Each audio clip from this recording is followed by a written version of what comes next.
Maharashtra board 10th standard algebra second chapter quadratic equation and in that practice set 2.4। ठीक है, previous video में 2.4 के हमने क्वेश्चन नंबर 1 के 3 सब क्वेश्चन किए थे और क्वेश्चन नंबर 2 के हमने 4 5 6 क्वेश्चन जो भी थे वो सॉल्व कर लिए थे। लास्ट क्वेश्चन इसमें रह गया था क्वेश्चन नंबर 3। तो आज इस वीडियो में वो देखते हैं एंड उसके बाद फिर हम लोग नेचर ऑफ रूट्स के बारे में डिस्कशन करेंगे एंड रूट्स और कोएफिशिएंट ऑफ इक्वेशंस के बारे में डिस्कस करेंगे एंड उसके बाद हम लोग नेक्स्ट एक्सरसाइज के लिए देखेंगे और क्या क्या हमको सीखना है। ठीक है, तो क्वेश्चन नंबर 3 क्या कहता है कि with the help of flow chart given below, ठीक है, solve the equation x square plus 2√3x plus 3 is equal to 0 using the formula. ठीक है, तो यहाँ पे आप अपने टेक्स्ट बुक में देखोगे तो ये जो चार्ट मैंने ऐसे बनाया हुआ है वर्टिकली, वो आपको ऐसा हॉरिजॉन्टली बना कर दिया हुआ है। हॉरिजॉन्टली मतलब आपको, आप देखोगे टेक्स्ट बुक में तो आपको आइडिया लग जाएगा। ठीक है, ऐसा इस तरीके से, मतलब इस फ्लो में बना के दिया, मैंने इस फ्लो में बनाया हुआ है, आपको इस हॉरिजॉन्टली फ्लो में बना के दिया। तो साइड में मैंने बॉक्स भी तैयार किए हैं कि आपको इसमें फिल क्या करना है।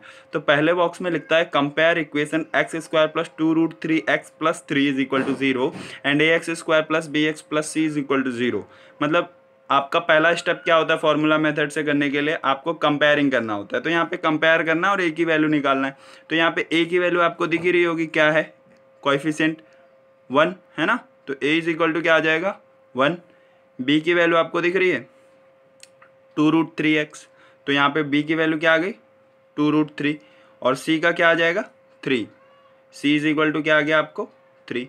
ठीक है, अब चलते हैं सेकेंड स्टेप की तरफ। सेकेंड स्टेप क्या कहता है, find value of b square minus 4ac। जैसा हम लोग प्रीवियस वीडियोज़ में देख रहे थे कि हम कैसे सेकेंड स्टेप में b स्क्वायर माइनस 4ac की वैल्यू निकाल रहे थे, तो उसी तरीके से इस वीडियो में भी, इस क्वेश्चन में भी b square minus 4ac is equal to क्या हो जाएगा, b की वैल्यू क्या है 2√3 स्क्वायर माइनस 4 इंटू a की वैल्यू क्या है 1, c की वैल्यू क्या है 3। तो 2 का स्क्वायर करोगे तो 4 मिलेगा, है ना, और √3 का स्क्वायर करोगे तो, समझने के लिए यहाँ पे देखो, √3 का स्क्वायर किए तो √3 इंटू √3 है ना, तो क्या हो जाएगा √9 और √9 का वैल्यू क्या आता है 3, यानी 2 का स्क्वायर हो गया 4, 4 इंटू 3 माइनस 4 3 जा 12, मतलब ये भी 12 माइनस 12, मतलब ये क्या आने वाला है 0। मतलब b स्क्वायर माइनस 4ac की वैल्यू ही क्या आ गई 0। ओके, तो सेकेंड बॉक्स में आपने ये भर दिया।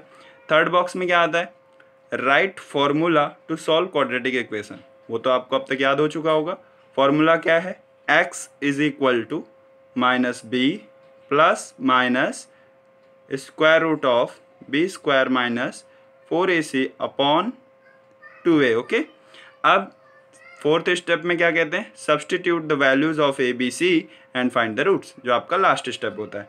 तो आप a b c की वैल्यू रखो, x is equal to minus b की वैल्यू क्या थी आपकी 2√3 plus minus square root of b square minus 4ac, आपने उसकी वैल्यू निकाल रखी है, वो क्या थी 0 अपॉन 2 इंटू a की वैल्यू क्या है आपकी 1, सो माइनस 2√3 प्लस माइनस, ये 0 को अगर आप नहीं भी लिखते हो तो कोई दिक्कत नहीं है।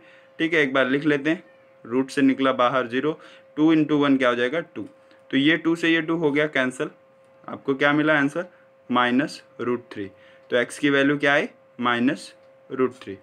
होप ये आपको समझा होगा। ये बहुत ही सिंपल सा क्वेश्चन था, बस इसमें ऐसा कैसा एक्टिविटी करके दिया हुआ है, एक्टिविटी बेस्ड है, तो आपको इसी तरीके से एग्जाम्स में भी सॉल्व करना होगा। आपको ध्यान रखने वाली जो सबसे इम्पॉर्टेंट बात है वो ये है कि एग्जाम्स में जब क्वेश्चन पूछे जाते हैं तो वो आपको क्वेश्चन सॉल्व करने के लिए 3 मेथड है, तो तीनों में से कोई भी मेथड बोल सकते हैं कि solve using formula, bye completing square और बाय फैक्टराइजेशन मेथड। तो आपको ध्यान देना है कि वहाँ पे कौन सा मेथड पूछा है। पता चला पूछा है कंप्लीटिंग स्क्वायर मेथड, आपने अप्लाई कर दिया फार्मूला मेथड, तो आपका क्वेश्चन राइट होते हुए भी आपको मार्क्स नहीं मिलेगा। ठीक है, तो इस बात का बहुत ज़्यादा ध्यान रखना होता है एग्जाम्स पीरियड में कि कौन से मेथड से क्वेश्चन को सॉल्व करने के लिए बोला है। ठीक है, चलिए कुछ नेक्स्ट एक्सरसाइज के लिए क्या हमको पहले उससे जानना है वो चीज़ें डिस्कस कर लेते हैं इस वीडियो में, फिर नेक्स्ट वीडियो लेक्चर्स में हम उसको एक्सरसाइज 2.5 सॉल्व करेंगे। ओके, तो नेचर ऑफ रूट्स के बारे में जानने की कोशिश करते हैं, क्वाड्रेटिक इक्वेशन के जो रूट्स होते हैं उनके नेचर। तो रूट्स का नेचर जानने के लिए आप एक वैल्यू निकालते आए हैं अभी तक, बी स्क्वायर माइनस 4ac। ठीक है, इसका एक दो नाम और है जिसको आपको याद रख लेना चाहिए। एक तो इसको डिस्क्रिमिनेंट भी बोलते हैं, डिस्क्रिमिनेंट, या फिर डेल्टा। ठीक है, इसको ग्रीक लेटर में डेल्टा से रिप्रेजेंट करते हैं और इसका एक वर्ड है डिस्क्रिमिनेंट। तो आपको ऐसा आएगा कि find the values of discriminant, ऐसे क्वेश्चन आपको आ सकते हैं। ठीक है, अब नेचर ऑफ रूट्स, तो अगर आपका बी स्क्वायर माइनस 4ac अगर ये 0 के बराबर होता है तो रूट्स कैसे होंगे, रियल होंगे एंड अनइक्वल, नहीं, रियल एंड इक्वल होंगे। ठीक है, और अगर b square minus 4ac greater than 0 होगा तो आपका रूट्स का नेचर क्या होगा, रियल एंड अनइक्वल। अभी मैं इसको एग्जांपल ले लेके भी समझाता हूँ। एंड अगर आपका b square minus 4ac is less than 0 होगा तो आपका रूट्स क्या होगा, नो रियल रूट्स होगा। ठीक है, नो रियल रूट्स। चलिए समझिए है क्या। अगर जैसे आपका b square minus 4ac is equal to 0 आ जाता है, आपका फॉर्मूला क्या है, x is equal to minus b plus minus square root of b square minus 4ac upon 2a। तो अगर आप यहाँ पे 0 डाल देते हो तो कोई भी वैल्यू आएगी तो वो रियल तो होगी। ठीक है, कुछ भी वैल्यू आने दो, सपोज करो b के जगह पे आपने 2 रखा है -2, और यहाँ पे a के जगह पे भी आपने 1 रख लिया, तो आपको -2 upon 2 that is equal to -1। तो ये रियल रूट हो गया ना, और इक्वल भी है क्योंकि कोई प्लस माइनस के बाद कोई दूसरा नंबर है ही नहीं, तो आपको दो रूट निकालने ही नहीं है, तो ये ही एक ही रूट हो गया इसका। अच्छा, अब यहीं पे अगर वो ग्रेटर देन 0 आता है, समझो रूट में कोई वैल्यू आ जाती है, समझो 16 आ गई, तो क्या हो जाएगा आपका -2 प्लस माइनस रूट 16 अगर आपने डाल दिया तो अब 16 का रूट आपको कुछ ना कुछ आएगा, 4 आएगा, समझो, तो -2 प्लस माइनस 4 हो जाएगा अपॉन 2। अब एक बार आप प्लस में लेंगे, एक बार माइनस में लेंगे, तो अगर प्लस में लेते हैं -2 प्लस 4 अपॉन 2 करते हो तो क्या हो जाएगा, -2 प्लस 4 आपको आ जाएगा +2 अपॉन 2, और ये हो जाएगा आपका +1। वहीं अगर आप यहाँ पे -2 -4 लेके करते हो तो क्या होगा आपको, -6 अपॉन 2, एंड ये क्या आ जाएगा आपको -3। तो रूट्स आए, रियल भी हैं लेकिन अनइक्वल हो गए, एक जगह 1 आ रहा है और एक जगह -3 आ रहे हैं। समझ आ रहा है। तो ये कब हुआ, जब 0 से बड़ा हुआ। अगर वही आपका डिस्क्रिमिनेंट का वैल्यू 0 से छोटा हो तो नो रियल रूट्स। मतलब समझ रहे हैं, 0 से छोटा होने का मतलब इस रूट में कुछ इस तरीके का -1 -2 -3 -4 ऐसे कुछ नंबर आएंगे जिनका रूट निकालना अभी तक आपने सीखा नहीं है, तो इसके लिए वो नो रियल रूट्स में चला जाएगा। समझ आया नेचर ऑफ रूट्स।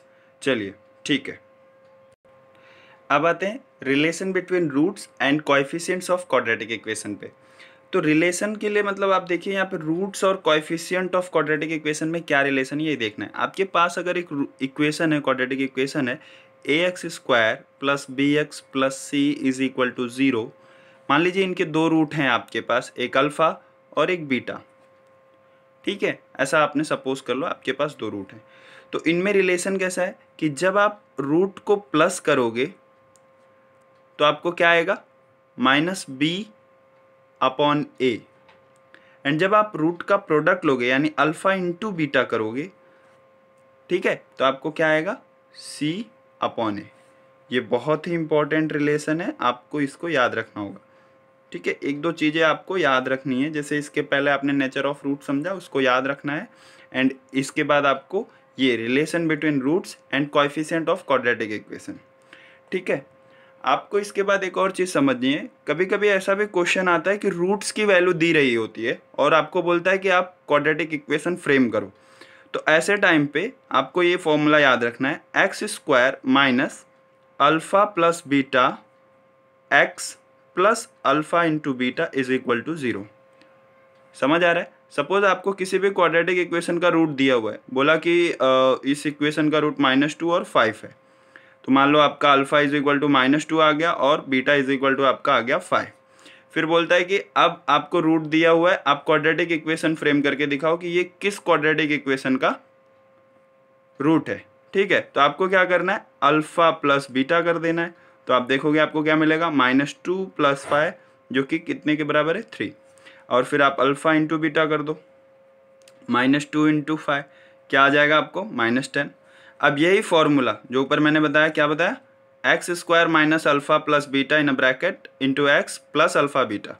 अब इसी का इस्तेमाल करते हुए यहाँ पे लिख दो x² - अल्फ़ा प्लस बीटा की वैल्यू क्या आई, 3x plus alpha into beta की वैल्यू क्या आई थी, -10 = 0।